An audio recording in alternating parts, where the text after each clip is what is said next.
Silakan. Terima kasih. Assalamualaikum warahmatullahi wabarakatuh. Waalaikumsalam. Salam sejahtera bagi kita semua. Saya tuh biasanya bicara politik agak makro, tapi karena ini forum yang lebih spesifik, ingin memahami bagaimana sebaiknya mengatur negara dalam kegiatan ekonomi. Saya pernah menjadi anggota Komisi 6 cukup lama, hampir 5 tahun, dan menulis buku tentang BUMN. Semakin lama saya pikirkan bahwa memang kesimpulan saya sebaiknya memang Kementerian BUMN itu harusnya dibubarkan. Gitu. Ini mohon maaf, ini kementeriannya ya. Kalau BUMN-nya itu memang ada mandat di pasal 33 yang secara spesifik memang harus kita jaga, ya. Tepatnya pasal 1 perekonomian disusun sebagai usaha bersama berdasarkan azas kekeluargaan. Sebenarnya untuk inilah koperasi harus dihidupkan kembali. Dan saya tahu Pak Prabowo ini berasal dari keluarga penggiat koperasi. Pak Mitro adalah pendiri dari berbagai macam koperasi di Indonesia. Pasal 2 cabang-cabang produksi yang penting bagi negara yang menguasai hajat hidup orang banyak dikuasai oleh negara. Cabang-cabang produksi yang penting menguasai hajat hidup orang banyak. Ini perlu diidentifikasi secara lebih detail supaya kaki tangan negara dalam perekonomian, terutama di dalam dunia usaha itu, menurut saya semakin lama harus semakin hilang, kecuali untuk kepentingan-kepentingan ini. Pasal 3 bumi, air, dan kekayaan alam dan seterusnya, ini sebenarnya kekayaan alam atau sumber daya alam.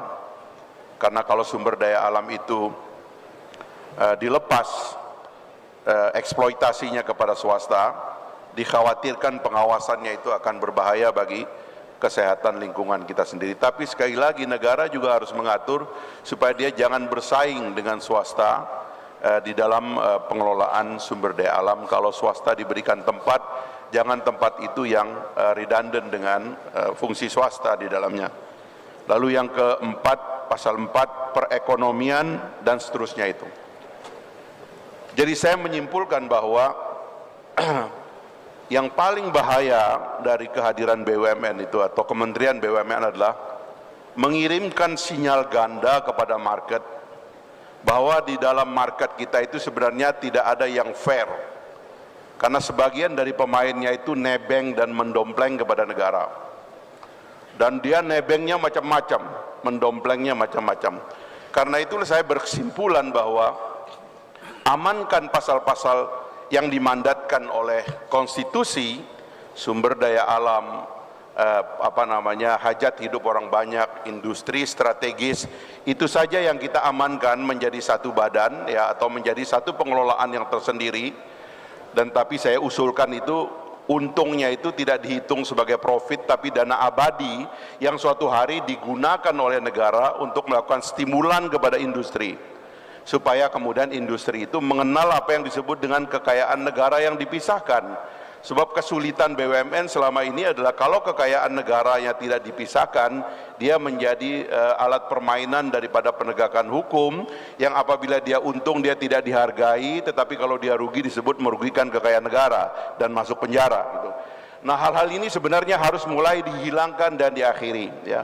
Karena juga sejarahnya tercipta kegiatan berekonomi itu adalah manusia begitu lahir insting dasarnya memang mencari makan.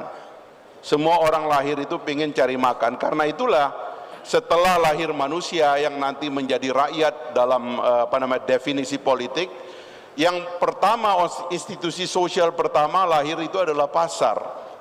Ketika orang semua berdagang, bertukar di pasar, masing-masing bawa senjata, bawa pengaman, bawa tukang pukul, pasar berdiskusi, bermusyawarah dan mengatakan, keluarkan semua senjata dan alat-alat keamanan itu kepada satu institusi yang bernama polisi.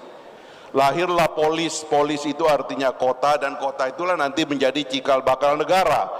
Artinya memang sebenarnya sejak awal sejarah umat manusia menganggap bahwa kegiatan negara dalam pasar itu tidak ada. Kalau Anda bikin pasar tapi negara juga bikin lapak di pasar itu, pasti ada ketidakadilan karena Anda kenal polisi, Anda kenal tukang pajak, Anda kenal tukang bank. Nanti Anda minta subsidi, kalau Anda punya masalah dengan klien Anda mengontak polisi suruh tangkap klien Anda atau partner Anda.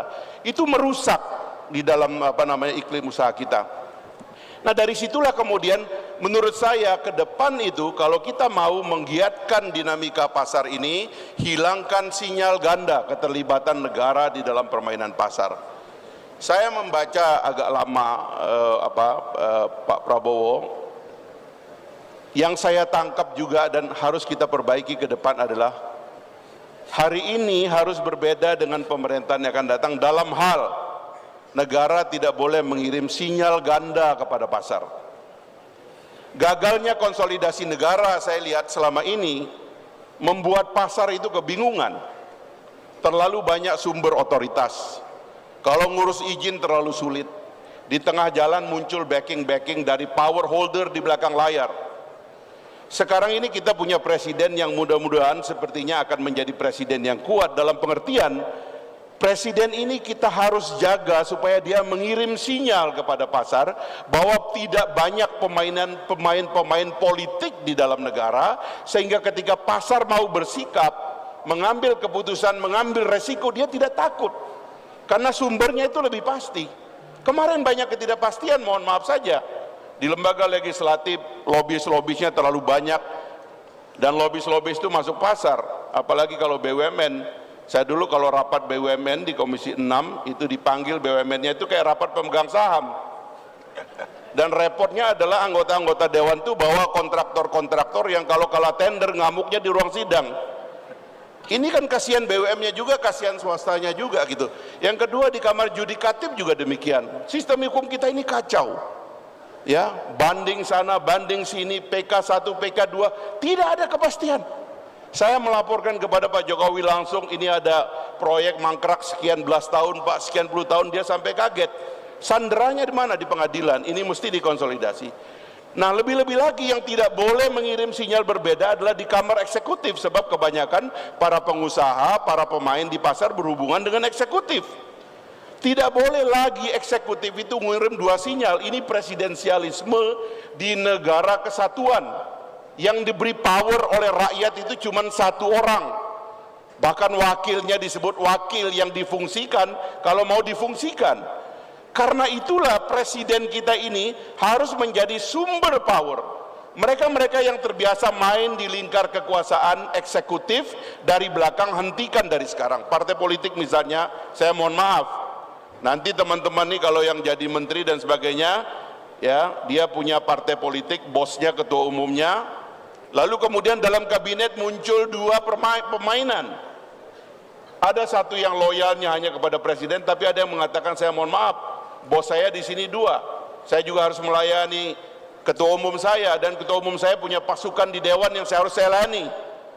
Ya, sehingga kacaulah koordinasi, kacaulah sikap negara untuk solid menghadapi dua-duanya. Jangan lupa Pak, ya kita tahu semua orang pemain ini tahu sifat dari uang Pak. Kalau situasi dia nggak jelas dia nggak mau turun. Tapi kalau kekacauan muncul sedikit dia kabur dulu. Ini tidak boleh. Pasar itu punya sifat yang sama dari dulu. Begitu ada pemerintahan yang pasti, yang jelas, yang solid, ada penegakan hukum, ada kepastian, itu semua akan tumbuh dan melompat luar biasa. Makanya mohon maaf tadi Bu yang misalnya BUMN disebut di Singapura. Temasek itu bukan swasta, bukan pemerintah, itu swasta kok, swasta murni. Cuman dari belakang ada kepemilikan aja, yang di bawah ini nggak ada. Bagaimana Anda BUMN menjadi profesional, tapi Anda bingung, Anda lihat komisaris Anda semuanya orang politik. Sulit itu Pak. Jadi ini yang mesti kita tata ke depan. Menurut saya kita punya presiden baru yang insya Allah sebentar lagi akan dilantik. Saya percaya dia akan mengirimkan sinyal yang lebih kuat kepada market bahwa di negara ini aturan dan kejelasan, transparansi akan ditegakkan, dan saya yakin dengan itu uang akan berbondong-bondong datang ke Indonesia dan kita akan melompat menjadi negara maju. Saya kira itu Pak. Terima kasih. Terima kasih Bang Fahri. Ini openingnya udah rada keras, tapi kita mau reminder Bapak Ibu sekalian, Bang Fahri ini orang yang sangat mendukung Presiden Prabowo Gibran, tenang aja. Dan dia berusaha untuk memasukkan pikiran-pikiran yang benar, yang idealis, agar kecintaan terhadap bangsa ini berlanjut gitu ya. Bapak Ibu sekalian, berikutnya mungkin sudah banyak sekali pertanyaan, kita buka sesi tanya jawab Bapak Ibu.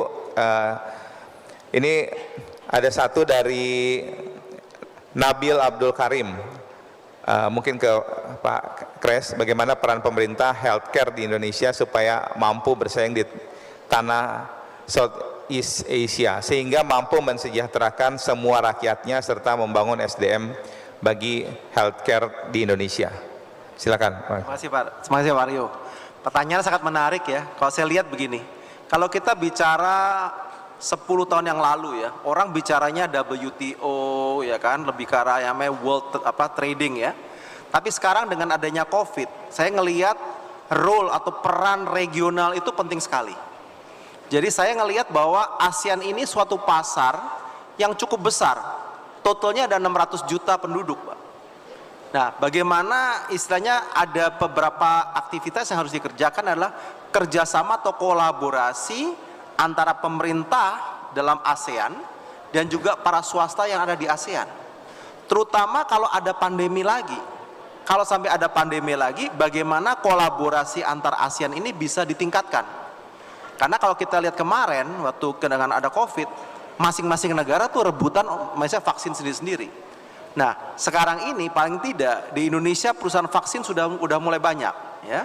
Di Singapura juga dibangun ya. Jadi saya lihat bahwa obat-obatan pun juga sudah banyak. Nah, bagaimana pemerintah itu bisa istilahnya mencatat ya, menginventarisasi perusahaan-perusahaan apa, BUMN mana yang bisa kerjasama kalau bisa misalnya ada pandemi yang baru lagi. Nah, hal-hal seperti ini penting dalam artian ada nomor satu kerjasama antar pemerintah, dan kedua adalah kerjasama antara swasta yang ada di ASEAN, dan yang ketiga adalah pemerintah ini akan menjadi istilah fasilitator ya kan, untuk bisa kalau ada pandemi atau ada kekurangan dari obat-obatan dari suatu negara bisa diberikan supply oleh negara tetangga dalam ASEAN ini. Terima kasih Pak. Terima kasih Pak Andres. Mungkin saya ingin coba elaborasi kepada Bang Fahri dan Bu Telisa. Pak Presiden waktu opening Investor Daily Summit dia bilang bahwa kita akan punya 3 kekuatan baru nih di Asia tuh kan, China, India dan Indonesia. Ini 3 kekuatan ekonomi yang akan berpindah ke di sini. Nah, tapi juga apa yang disampaikan oleh Bang Fahri tadi terhadap tantangan-tantangan yang juga lumayan serius ya terhadap perjalanan mengkombinasikan keinginan Bu Telisa bahwa private sector dan BUMN idealnya itu menjadi satu kesatuan sebagai motor ekonomi bangsa gitu ya. Bagaimana itu bisa dipercepat gitu dengan segala sesuatu yang problemnya itu lumayan panjang gitu nih saat ini gitu. Mungkin dari Bu Telisa dulu kemudian Bang Fahri. Izin Pak Fahri, terima kasih. Tadi mungkin karena saya ibu-ibu ya Pak ya, jadi kayak nggak bisa terlalu bold banget gitu.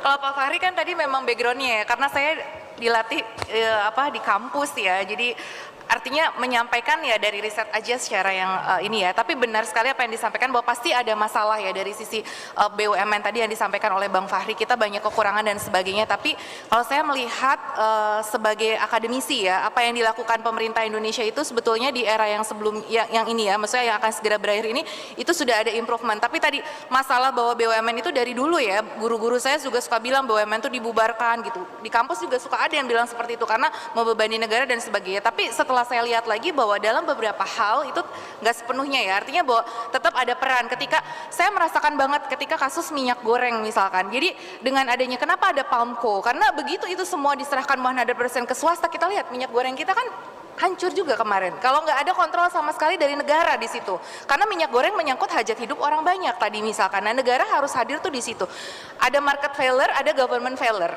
Nah, ini bagaimana kita memperbaiki tadi government failure. Nah, kuncinya tadi disampaikan oleh Pak Rio, Cina, India, Indonesia.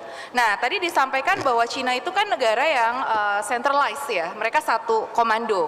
Terus kalau kita lihat India tuh sangat mengutamakan dalam negerinya banget. Mereka kan dengan swadesi dari Mahatma Gandhi ya. Nah, Indonesia tuh sebetulnya negara yang seperti apa sih? Kita kan negara yang open economy ya, yang terkenalnya. Nah, tapi di sisi tadi, saya setuju banget bahwa regulation certainty itu is a key. Jadi kalau kita mau punya keunggulan kompetitif dibandingkan dengan Cina dan India, kita sama-sama negara berpenduduk besar, market kita besar.